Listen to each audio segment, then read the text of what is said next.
Yo, what is Yo, up? What's going on, Mason? how's it going? It's going great. How are you doing, Adam? I'm doing good. We're back, episode 45, and we are talking about farming and viniculture.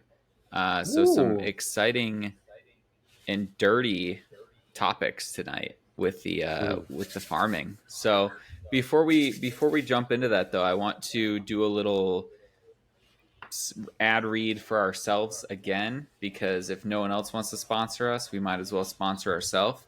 And we're Yeah. talking about our TikTok today. Um, Ooh. yeah, shouting What's out our that? other social media. TikTok is a video platform that these kids are using these days that they post dancing videos and stuff. And, at the Assemblage TikTok, we're not posting dancing videos, but we are posting videos about wine reviews, and there's going to be some new cocktail stuff coming out. We posted about a milk punch that we made. So, some really cool stuff. Be sure to follow us on TikTok at Assemblage Bevco and check out the newest and the greatest wine reviews and cocktail making and all that good stuff. Again, at Assemblage Bevco on TikTok. And now back to the dirty stuff, which is farming. Yeah. Ooh. Yeah. Last week we talked about wood, and today we're talking about dirty, dirty dirt and Dirty, farming. dirty dirt. All Dirty, right. dirty dirt. Before we jump into the dirty farming stuff, Mason, you were just on vacation. Yeah. So How was vacation? What'd you drink? it was great. So went down to the beach and I got to hang out on the beach for a week with my wife's family, which was a blast.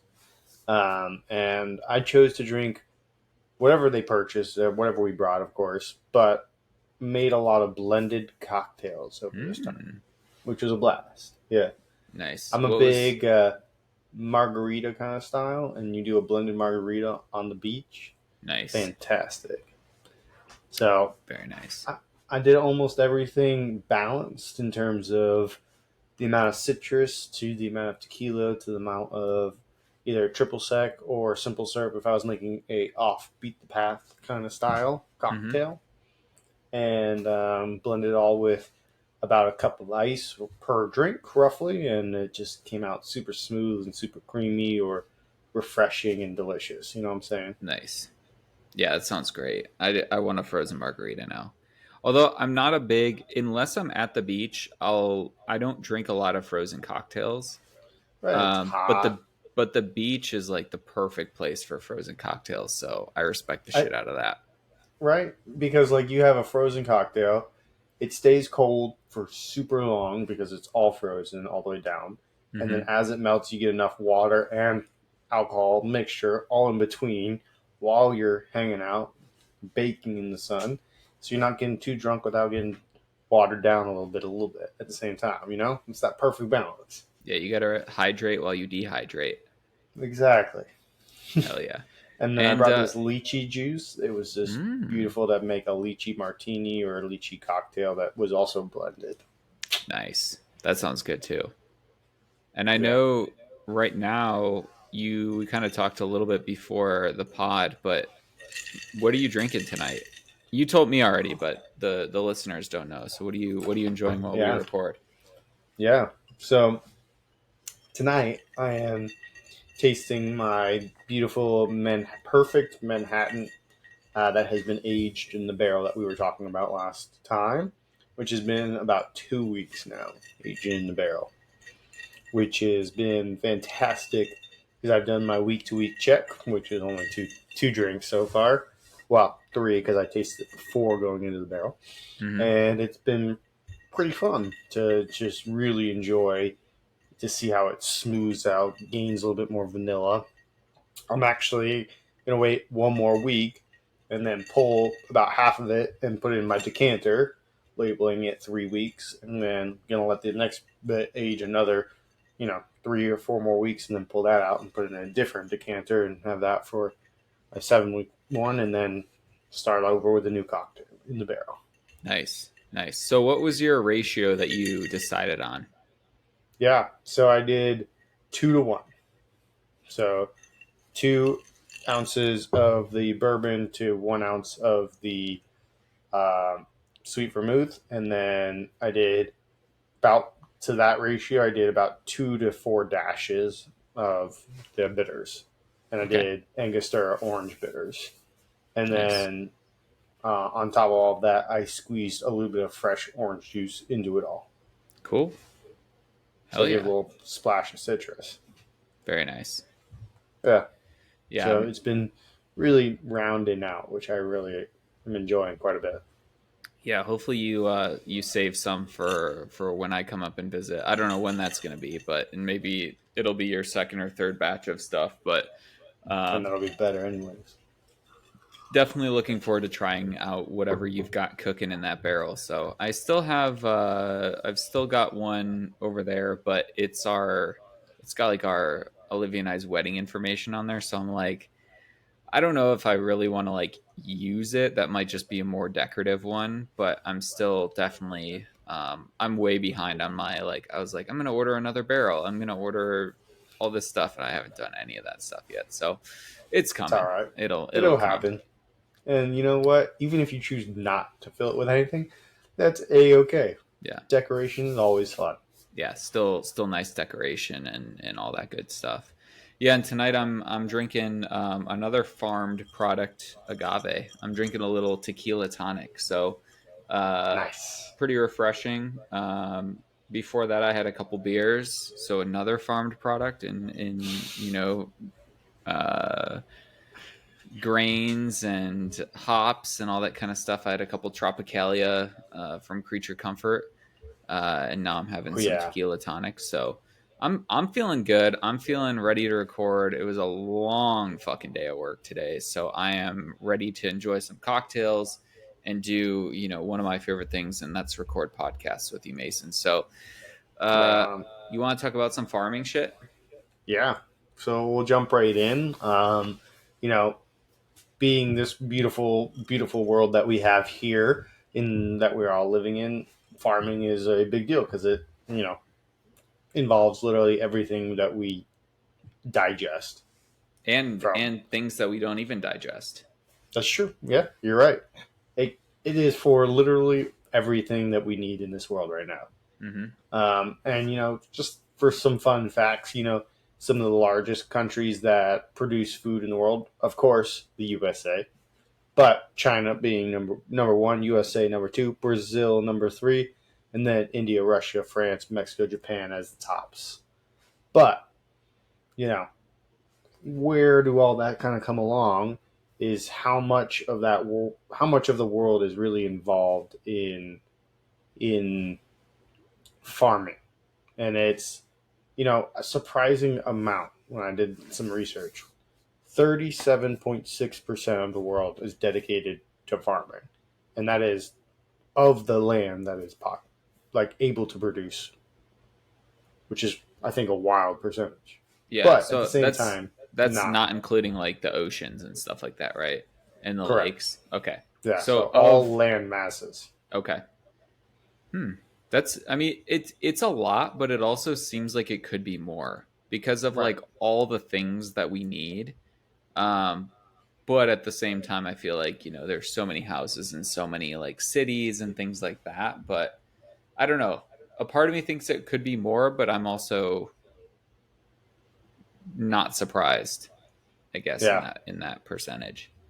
It's a really fun fact too is of the more recent years, and I think it's kind of just lost on the humans in the United States specifically. I don't know about the rest of the world, but farming or gardens in your backyard were a big deal, um, you know, 50, 60 years ago, and now have kind of decreased quite significantly to like, I think almost like a 60% drop in how many people actually have a garden in their backyard, which is just a wild amount, I think.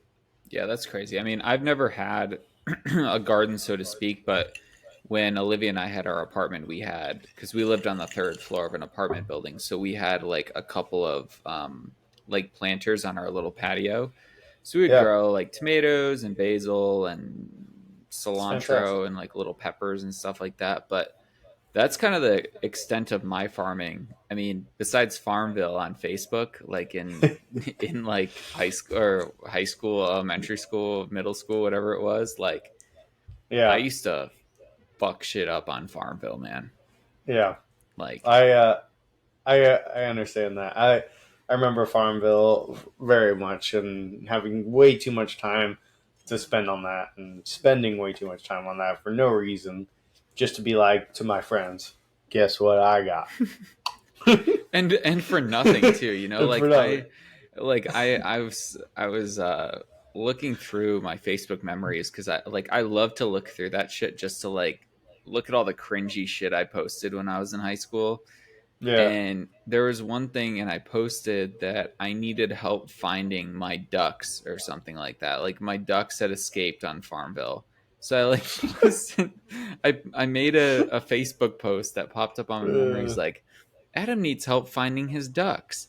You know, click here to help him and stuff like that. And like, it's just uh, so like funny. I mean, it's not even farming, but it's like that shit like made you be like, wow, I could grow crops, even though it's like it's not like that at all, right? Like no, it's way it's harder to rugged. grow shit. Yeah, it's a brutal industry for sure, for sure, Yeah. and they are not as rewarded as they should be for because like keep going back to that percentage, like 37.6% of our land mass being dedicated to farming, and it's not very much actually as you keep thinking about it, and it's just like wow, so much of our land is just wasted that could grow product for us. You know what I'm saying? Yeah. Yeah, and like some of the most grown things worldwide, sugarcane number one, obviously like so many things use sugarcane, obviously like Really? sugar, right? And then you I mean that's obviously number one. Yeah, it's like But literally in everything you have yeah, nowadays. yeah, and then they use sugarcane to like make rum, use it as different sweeteners, and then they even make like different paper products and different like biodegradable stuff have sugarcane in them. I've seen, so it's like it's interesting to see that they're not only using sugarcane to make food and to make sweeteners, but they're also using it to make different goods and paper and things like that, which is kind of cool. Yeah, Next is rice. Lots of rice grown in the world. I'm guessing most of that is made grown in like Asia and things like that, just because they have the climate for rice production. And yeah, sugarcane, most of that's grown in like South America, things like that, just because again tropical weather. And then next, raw milk from cows or cattle. Um, Kind of interesting that that's number three. three. I thought But about that for a while, right? I was like, what could we have been? What could we be doing with so much of the milk that we need that much in this world? And then queso, you're right, cheese. That's it, cheese, right there. cheese, yeah. I Cheese. mean, because you really don't hear of many people drinking like I feel like unless you're a kid, like there's not many people that are like I'm gonna have a glass of milk, right? I I couldn't feel like even tell milk. you the last time I had a glass of milk. Right. I think the It's last time just I had milk was in my coffee. yeah, and I feel like even now, like I mostly use like milk alternatives. Like I use a lot of oat milk and a lot of like almond milk and stuff like that, and not for any dietary restrictions. Just like I like the way it tastes, and Yeah, I so but I feel that. cheese is like such a big thing, and it's like wow, I've been kind of thinking about it over the last like little bit, and I'm like we eat so much dairy, like, or at least I do. And even if it's Yeah, not like, okay, it's maybe not a glass of milk, but it's like everything I eat, there's like heavy cream or butter or cheese or, there's so many different ice dairy cream. products. Ice cream, like I fucking love ice cream. Like that's where most Smash of some ice my, cream. yeah. So Yeah, it is kind of crazy to think like, okay, yeah, that makes sense that that's in the top four. And then the fourth being potatoes. Um, which totally, absolutely makes sense. yeah. Fries being number one probably potato item. you fries McDonald's fries slinging number one. fries, Yeah. fries, Potato literally production, fries number one. fries. Yeah. for sure. You There's got like, could you waffle. think of a You got single? you got steak. You got You crinkle got cut. string. You got thin, straight. You got long, short, whatever. It's just whatever. You know what I'm saying? So many Uh, potatoes. I, I yo, I'm a little bit surprised that wheat's not on there, and maybe wheat's like number five. But you'd think. I wonder if that has something to do with like the whole like getting away from gluten and stuff like that. Maybe that they've kind of cut down in the production of wheat, but like I'm kind of surprised that there's not more. Like wheat is not in the top four. Um, you could also think maybe the climate that wheat needs is just like the latitude, right? For like mhm. we'll talk about it later. For like wine is like a certain degree within the world. And not coming to me off the top of my head. I'm sure you have it right off the top of your head. But you got it right there. But I bet you wheat has like even a smaller degree Mhm. of what it can be grown in. So maybe that's why. Like potatoes, I think you potatoes in Russia, potatoes all the way through the United States, and then potatoes all the way down. and Cold to hot climate. and curly fries too. You know, that is definitely number one use for potatoes in this world. Is curly fries, Fries, yeah. specifically curly fries. Yeah. The Arby's curly fries, Oh reason for gosh. number one potato production. Now I want some fries. I could use some fries right now outside here. I Just know. I know. a Now little that I've had a couple ketchup. drinks, it's like that That like need fried, for greasy awesome. food, like chicken Oh tenders and fries. gosh, Yeah. is my restaurant still open? Yeah. They probably close Crinkle soon, cut no? fries. Yeah, 9 o'clock. So we're right there. We're on the cusp. Yeah. You don't want It to be would be that too. guy. You don't want to Nah, be, I've never especially been. as the GM, you don't want to be Especially, that guy. yeah, it's not gonna happen. No. But I could DoorDash it right across. You know what I'm Use a saying? fake name to DoorDash fries from Jimmy your restaurant. Bean. You know, Yeah. That'd be Jack Daniels. yeah, that'd be tough. That'd be real tough. No, I couldn't do it. Anyways, moving right along. Why don't we talk about some of the items that are being produced in each country that are top items that are just no, fun to know, right? I Hmm. guess specifically, So China produces the most apples, wheat, tomato, pork, potatoes, rice, eggs, and green beans across the board than the rest of the world. Yeah, they Which love their fries in China. honestly, I don't know. McDonald's has like taken over this world quite significantly, That's true. and I bet you they are probably the number one buyer of potatoes in this world too. You Yeah. know, Yeah, it's probably true. it's right there. All right, the United States: beef, chicken, corn, cow milk. All makes sense. Honestly, like Texas, there's your beef right there. Where's the beef? You Where's know the what I'm saying? beef? Here's the Where's the beef beef? in the Here's United the beef. States. Chicken. I can't tell you what kind of place doesn't sell chicken. Like every restaurant you go to definitely has chicken. Chicken is like what you need. I sell chicken at my store all the time in everything I do. Corn, corn's in everything. Sugar, fuel, plastic, whatever else I can't think of. On the cob. On the cob, straight up. Yeah. Yeah, you know what I'm saying? Yeah. Oh gosh. It's kind of funny. Like I was talking to someone today and they're like, God, chicken's like such a boring protein. And I was like, I mean, that's very fair, and I get where you're coming from, but also chicken is such a universal thing. Like, if you look at protein, right, there's certain religions and certain like people who don't eat beef, certain people who don't eat pork. There's not many people who don't eat chicken, right? Like, I can't if think of a single one. if you eat, unless you're a vegetarian, but if you eat meat, you chicken is kind of the universal one that everyone can eat. I mean, I'm sure that there's some people who don't, but it Of is, course. and there's so many things you can do it, like do to it as far as cooking techniques. So it's like it's such a universal thing. So it's like Baked, I roasted, fried, with grilled, with fries. with fries. we're Keep just going gonna back to that. we're just gonna call this Fries all episode, day. yeah, we're just gonna call this episode fries instead of farming. It's just gonna be like, how do Mason and Adam like their fries? No, Fried. I like them. Potatoed. I do like them on Cajun fries though. You know what? Crinkle From cut I do is, like I crinkle think, cut too. crinkle cut's my favorite style right now. Gosh, Yeah, good yeah, crinkle crinkle cut cut are fries. good. Mm. All right, All back right, to it. back to it. Jinx.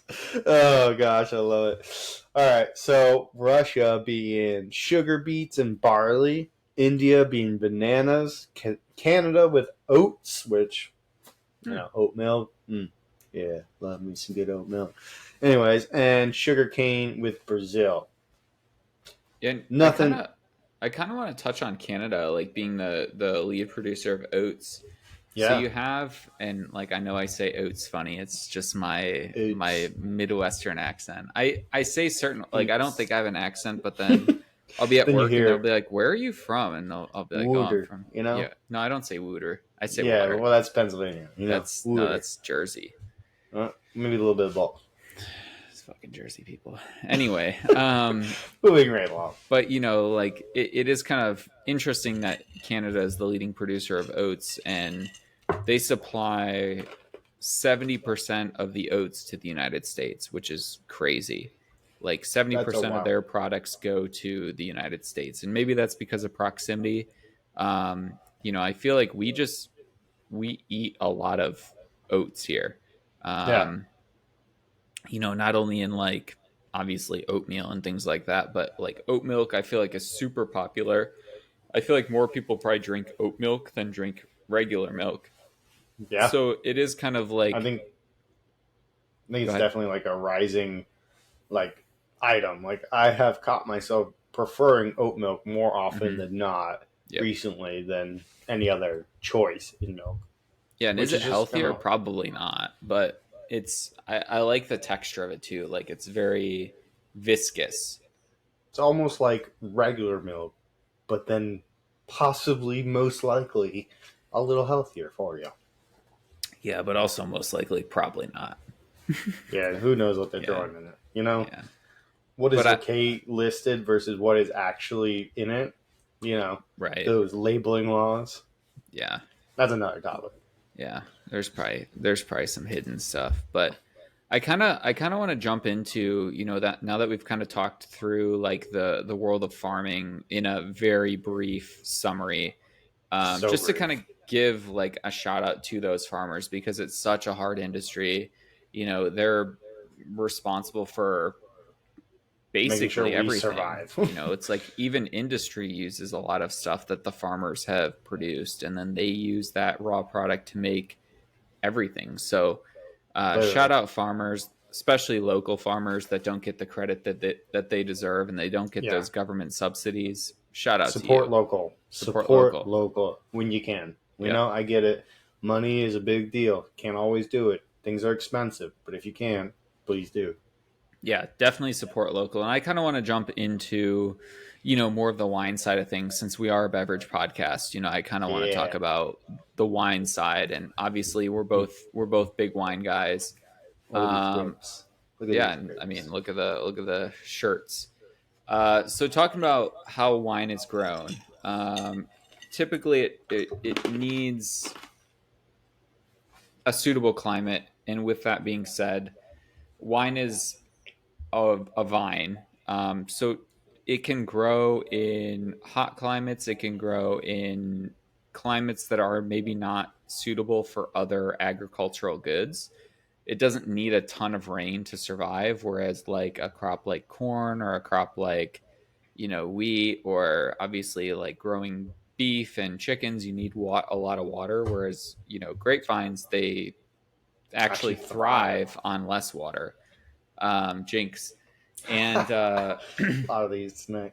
so, with that suitable climate, a lot of the grapevines in the world are grown between 30 and 50 degrees latitude north and south of the equator. That's kind of where, if you look at all wine maps, they all kind of fall between 30 and 50 degrees north of the equator and 30 and 50 degrees south of the equator. It's just So that's where, like, what do you think, like Canada down to what, like It's Mm, basically Canada down to like North Carolina or Georgia.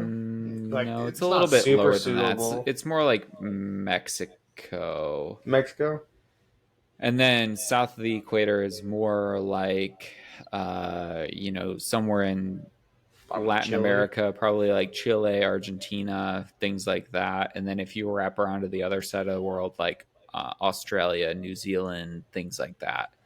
Sick. Um, and then, in the northern hemisphere, you've got all of Europe, kind of say Germany. Germany, kind of the wine growing regions are towards that 50-degree latitude line, so it's more northern. Whereas you have kind of the south of France and Spain more in that like 30-ish degrees. So Or I should say, Italy is more in that third. Like the southern tip of Italy is more towards that 30 degrees. why don't you just go ahead and give the folks a list of the old world and the new world, just to kind of give them an Yeah, idea of all the biggest wine growing regions right now.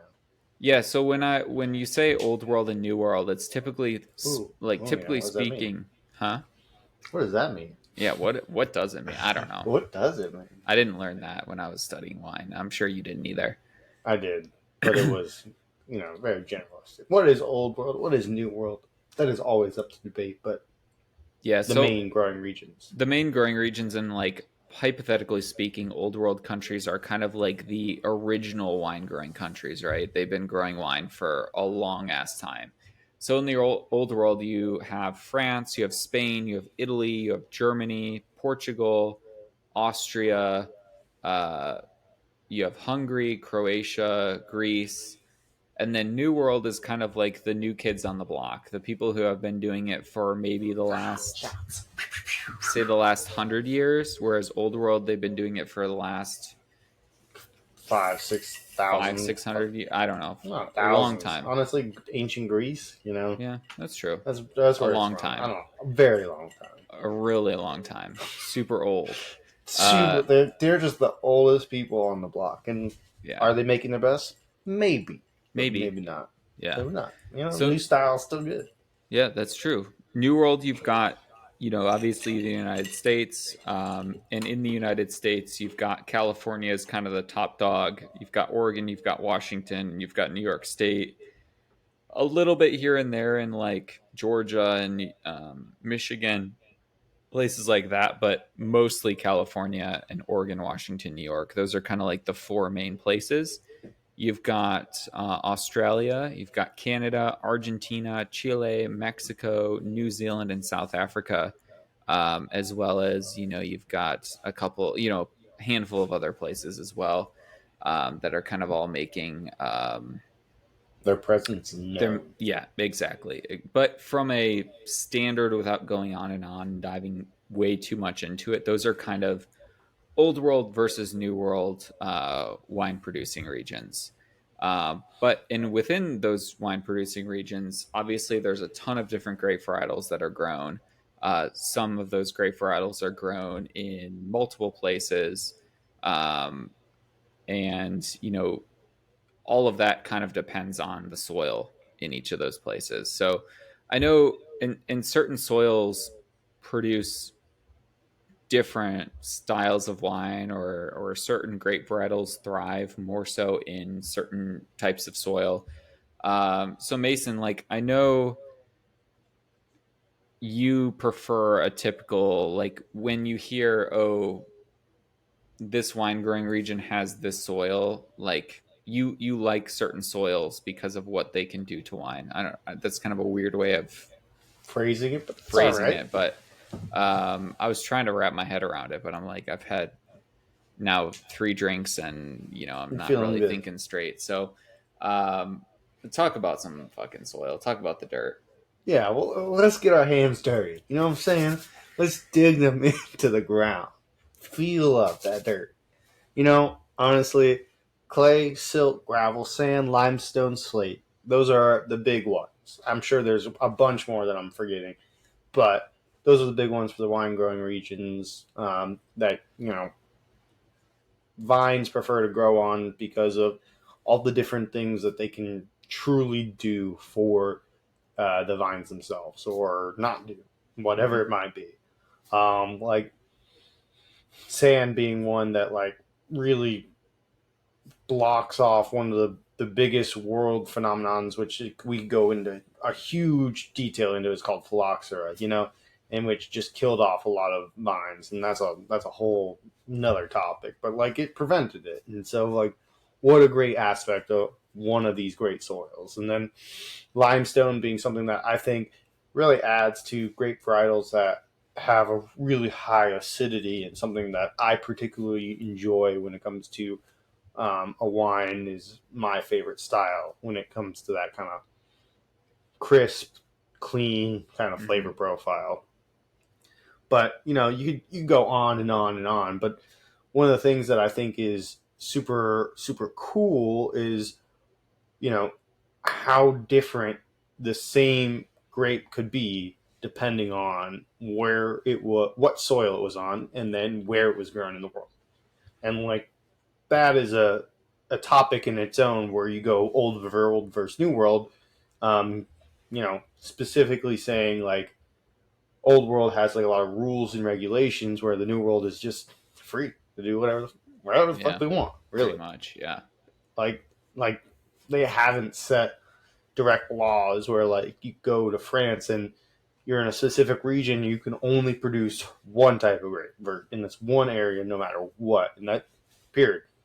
If you produce anything else, you you like get banned. You can't do it, or Yeah, and just not allowed to label it. Versus that region, which yeah, is like means that's your your wine is money. almost worthless. Yeah, And then that's your like, money right there. why would you even produce it, right? So Yeah, I don't know. and kind of what you're speaking to is the terroir too. Like so much of the environment of where the grapes are being grown can change Terroir. how the terroir. Yeah, Ew, ew. I know, I like that word. fancy. Fancy. You didn't know I speak. Use that word. You didn't know I spoke French, did you? I No, I don't didn't. speak. I don't speak French. Un But poquito. Oh wait, that's Spanish. yeah, exactly. We're not. Right. Yeah, we're not Fantastic. bilingual. We try lingual, but we're more I of a one tried. language. Yeah. Um, but yeah, Oh terroir is gosh. terroir is basically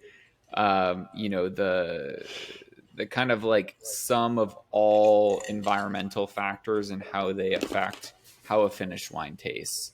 So like Mason was trying to say, like a Cabernet grown in France is going to taste very different than a Cabernet. Like this, even if it was the same clone of Cabernet Sauvignon, it's going to taste very different in California versus France. A lot of that has to do with the soil. A lot of it has to do with the average temperature, diurnal shifts, which are basically the difference in temperature during the day versus night, which affects ripeness. It affects how the grapes basically progress and how early or late they can be harvested. So there's a lot of different factors. The amount of rain that falls. There's so many different environmental factors that can kind of affect how a finished wine tastes. So, it's not just soil, it's not just the grape varietal. There's a lot of other factors in that. Obviously, the soil and the grape varietal are probably like arguably the two most important things because obviously that's like the grape grows in the soil and depending on the chemical makeup of the grape itself, it's going to have certain qualities to it, but those other factors will maybe make it a little bit more vegetal tasting if it's a cooler climate, or a little bit more jammy and fruit forward if it's grown in a warmer climate. And again, those You're are using all all. these beautiful words. I know. Well, I don't get this. I don't speak about wine really anymore. So when I get the opportunity, I go full Full in. restaurant I love som, it. Full and yeah, tilt.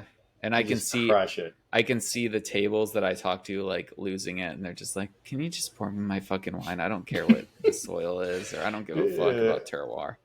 yeah.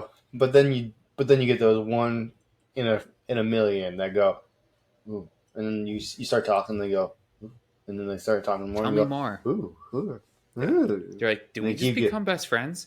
yeah, let's go out. Come on. Hey, fun tip, everybody.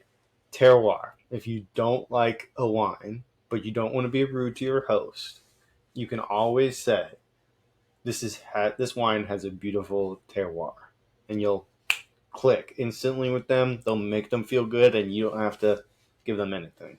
But you could also say, but what do you think about the terroir of maybe a region that you really like? And then you just seem like you know what the fuck you're talking about.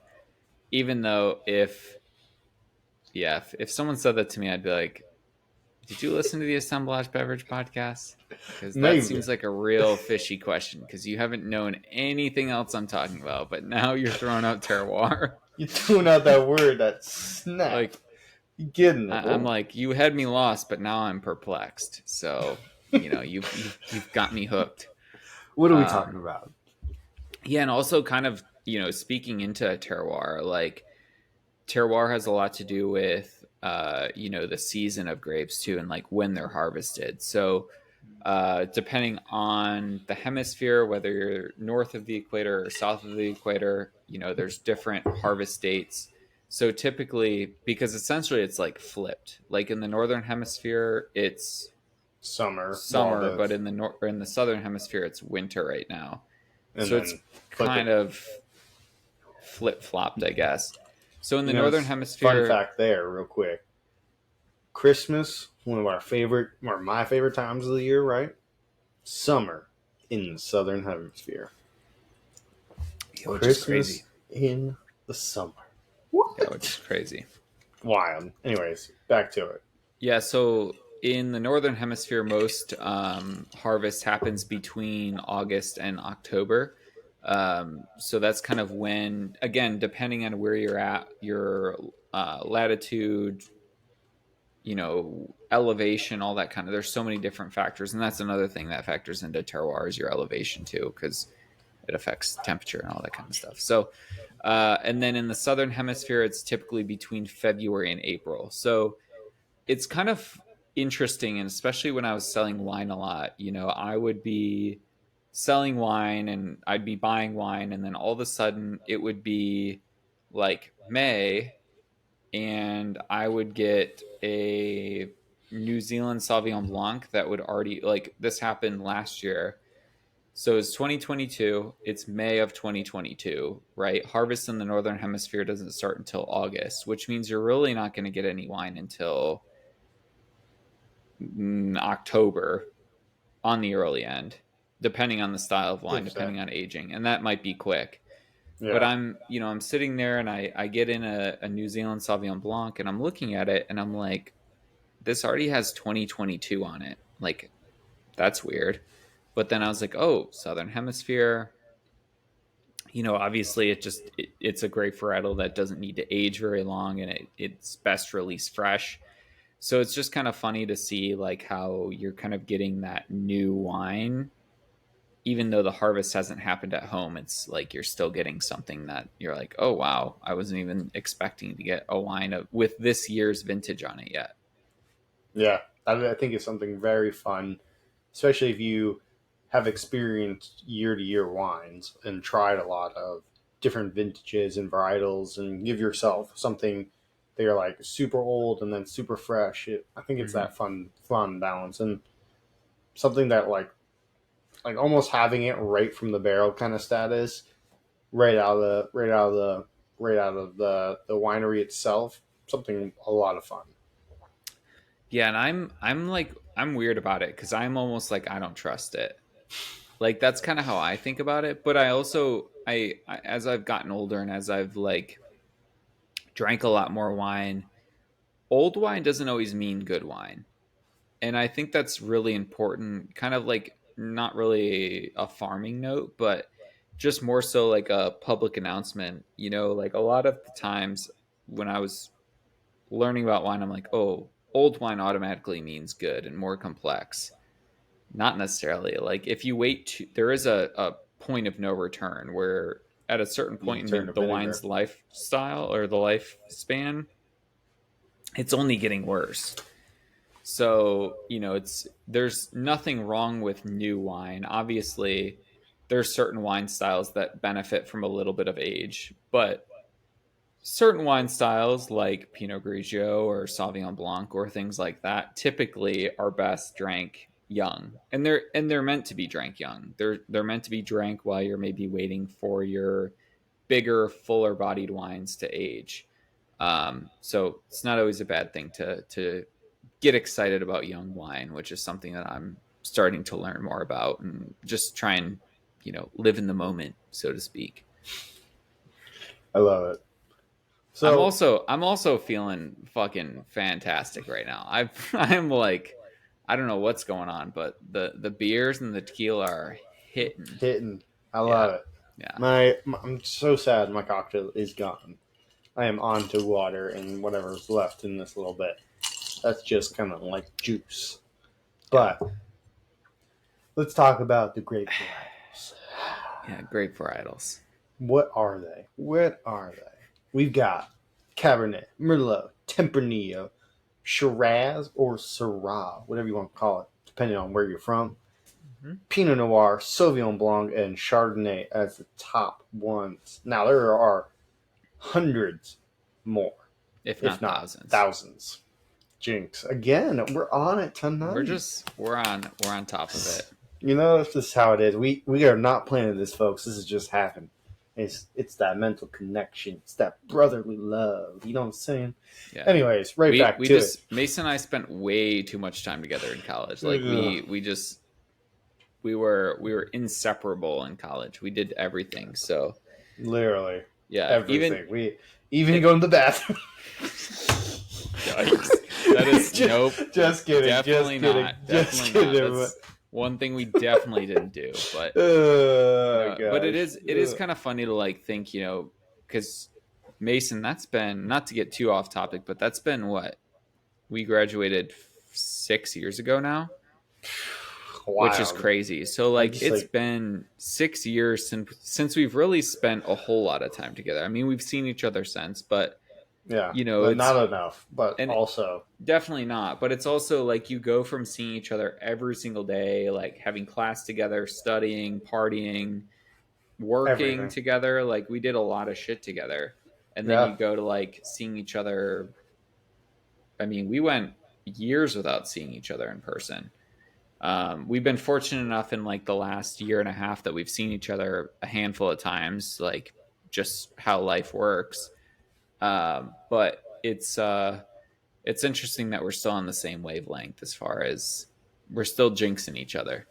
You know what I'm saying? You know what I'm saying? Yeah. You get what So I'm saying.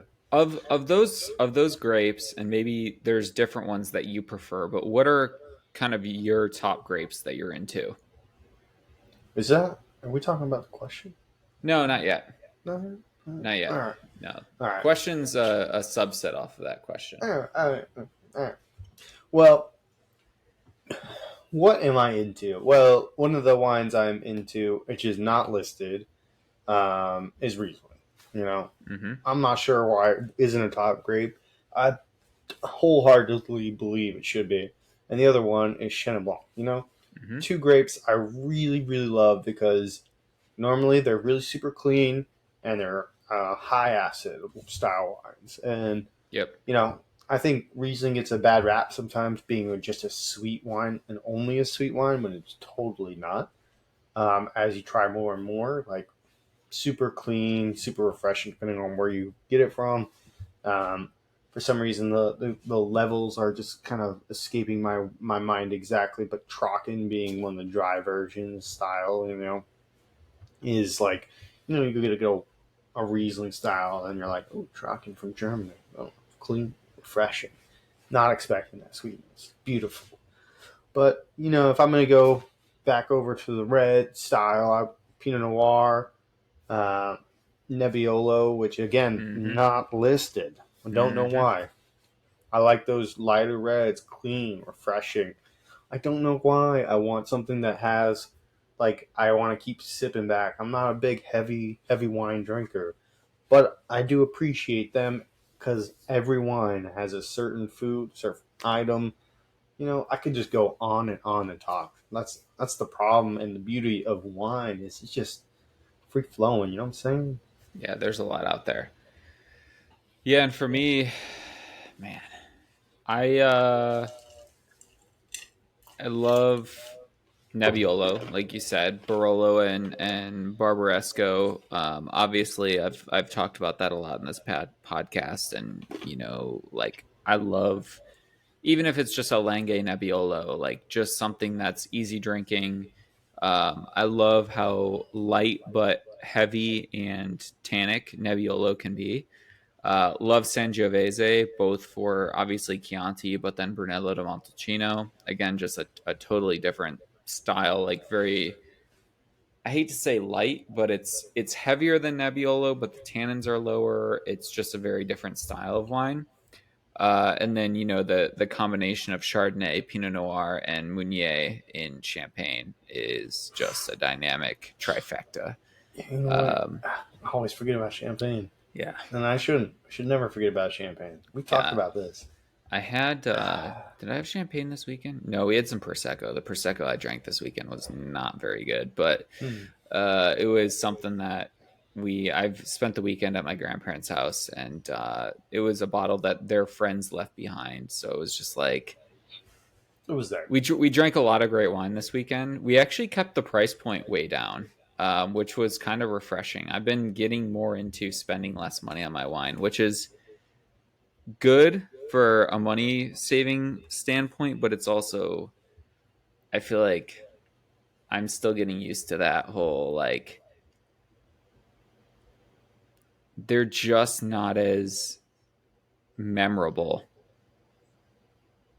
right? I get Which that. is kind of the I get reason that. why I drink wine, is like I want those memories. And like if I'm drinking a $12 to $20 bottle of wine, like yeah, it saves on my bottom line, but Did I really enjoy it that much? yeah. So I'm Do I have still, a memory associated with that bottle that yeah. I keep coming back to? I get Yeah. it.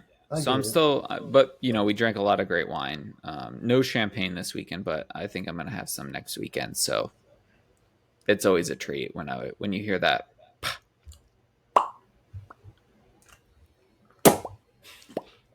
Um, so yeah, speaking of the our favorite grapes, now we're on to the question of the day. All right. Mason, what are some of your favorite characteristics in wine? Yeah. So I think plainly, clean, refreshing, high acid, top three. That's what I want. Next, maybe fruity, and that word is thrown around too much sometimes. Mm-hmm. But like I want to feel or taste tropical fruits. If that makes sense to you, you know what I'm saying? Like I want to know that it's almost like a Sauvignon Blanc kind of aroma on that nose, but Mm-hmm. it's in your mouth and it's partying. You know what I'm saying? It's blended. It is blended on that Yeah, palate, it's a true assemblage of flavors, if you will. if you will. If you will. What about you? What are your favorite characteristics of a wine? Yeah, I mean, I'm with you as far as whites go. Like, I love an aromatic white. I love something that has a lot of acid. I love a white with saline or salinity, like a slight saltiness to it. Sling. See? That mineral. And then with my reds, I love stuff that has like an earthy note to it, whether it's mushroom or whether it's forest floor or something that's a little bit dirty. I love me a dirty red, and it's just it's something that I They really just enjoy. love Like, dirty. yeah, they do. Um, Adam loves a dirty red, but and I'm more, I tend to be a little bit more old world in my wine preference. That being said, there's some great new world wines that I love, but as far as the style of wine, I just love old world wine, especially from Italy, of course, France, Spain. There's so many great wines out there. And I think I really enjoy the complexity of an old world wine. There's just something about that terroir that really just it hits the Blows your mind. spot. Yeah, it hits the spot. And That I'd terroir. love we'd love to kind of hear what some of your guys' favorite characteristics of wine are. What do you look for in a great glass of wine? Whether it's a great varietal or maybe some tasting notes that you've had before and you are really into and kind of are always chasing after. Because that's the thing with wine and kind of everything that I think I'll speak for you too, Mason, but like everything that we're kind of into beverage wise, like we love chasing that next best thing or finding and sometimes that next best thing is the thing that we've always loved, but just our like my world revolves around beverage and like drinking great things, sharing stories, talking about whatever it is that we drank this weekend. Like that's one of my favorite things. And like I chat with my coworkers now, like, hey, did you drink anything cool this weekend? Because now I'm not in the beverage space as much. I'm in catering sales, but like my coworkers love to booze, and I'm all about it. Like, hey, what'd you drink this weekend? What'd you enjoy? And that's kind of the cool thing. So we want to hear kind of what are some of your favorite characteristics of wine, whether it's grapes or tasting notes. Um, Yeah, yeah. crush it out. You know what? You know what's next? What's Talking next? about our TikTok. You know, please make sure you come. You go look at our videos. You go subscribe to us. You go click on it all. You make sure you follow us and make sure you hit that handle. You know what I'm saying? Yep. Not And make just sure smack you it on. smash that motherfucking subscribe button. Oh Smash it. shit! Smash it! You come Yeah. follow us on all platforms possible: Spotify, YouTube, Instagram, Facebook, Instagram, TikTok. Facebook, everywhere. We want to know. We want to be a part of your life. We want you to be a part of our lives. We And want to show you what's best. and if you want people to know that you listen to the Assemblage Beverage podcast or that you support the Assemblage Beverage Co., go to our website, Tweet. assemblagebevco.com, and buy some motherfucking merch. I mean, it's 20% off right now. 20% off for our summer sale using code SUMMER20 on assemblagebevco.com. Save 20% on all your favorite merch, whether it's a t-shirt, a hoodie, a hat, a wine workshop, you name it, it's 20% off right now. Golf merch, ETA, I don't fucking know, but it's We'll coming be there. soon. It's coming We got soon. you. And yeah, Mason, you got anything else for Nah. tonight? No? All I gotta say is, you know what I'm saying, right? You're Mason, I'm Mason. and I'm Adam. And And keep on I'm blending. blending. Keep on blending, baby. Yeah. We love you Peace out, guys. people. Peace. Thank you. 2 weeks.